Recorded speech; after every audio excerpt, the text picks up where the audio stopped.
Hello, bachcho, let's read the question. In the following questions, a statement of assertion A is followed by a statement of reason R.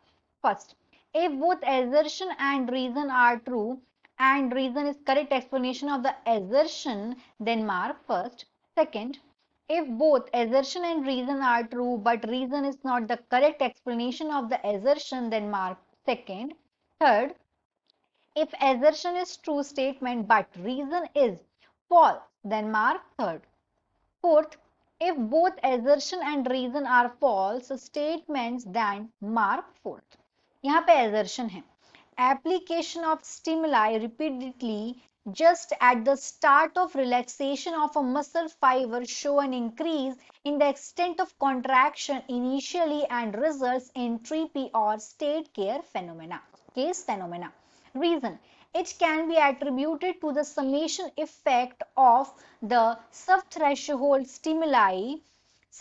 stimuli being given again and again. तो यहाँ पे अगर हम देखें assertion में और assertion और reason को, तो सबसे पहले हम यहाँ पे पहले इस क्वेश्चन का की कंसेप्ट देखते हैं. की concept of this question is, तो यहाँ पे बात क्या हो रही है, कॉन्ट्रैक्शन रिलैक्सेशन, और यहाँ पे स्टेयर केस फेनोमेना के बारे में बात हो रही है. So this is the key concept of this question, staircase phenomena.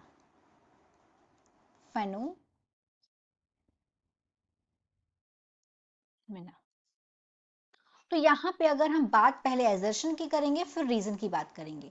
तो एजर्शन में अगर हम देखें कि अगर एक कॉन्ट्रैक्शन हो रहा है और वो कॉन्ट्रैक्शन हुआ, कॉन्ट्रैक्शन, और वो कॉन्ट्रैक्शन फुली रिलैक्स नहीं हो पाता है, और एक कॉन्ट्रैक्शन है और वो फुल तरीके से रिलैक्स नहीं हो पा रहा है, फुली रिलैक्सेशन उसका नहीं हो पा रहा है, और उस रिलैक्सेशन से पहले ही उसको एक क्या मिल गया, न्यू इंपल्स मिल गया.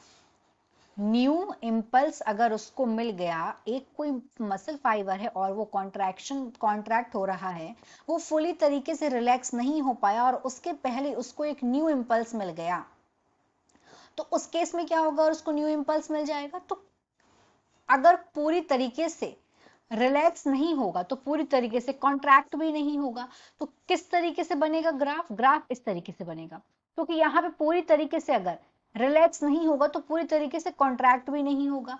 तो यही जो है, यही जो ग्राफ है, इसी को बोलते हैं क्या, ट्रीपी और स्टेयर केस फेनोमेना. वरना किस तरीके से बनेगा, इस तरीके से बनेगा. लेकिन यहाँ पे क्या हो रहा है, पूरी तरीके से रिलैक्स होने के पहले नया इंपल्स मिल जा रहा है. तो यहाँ पे एजर्शन तो सही है, assertion is true. So here assertion is true. Now let's talk about reason. कि reason में क्या बोला गया है, it can be attributed to the summation effect of the subthreshold stimuli being given again and again. तो ये जो reason है वो एकदम गलत है, क्योंकि कभी भी जो summation effect है सब threshold stimuli का, वो क्योंकि होता क्या है यहाँ पे मिनिमम थ्रेशोल्ड चाहिए होती है, मिनिमम थ्रेशोल्ड चाहिए होती है किस रीजन से, स्टिमुलस के लिए, एक स्टिमुलस के लिए. और इसे क्या बोलते हैं, थ्रेशोल्ड वैल्यू बोलते हैं, इसे बोलते हैं threshold value, threshold value.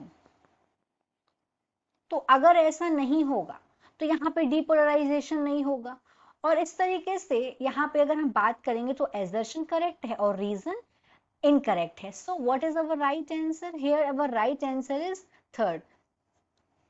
Here the final answer is third. If assertion is true statement but reason is false, and mark third. Hope you understood it well. Best of luck.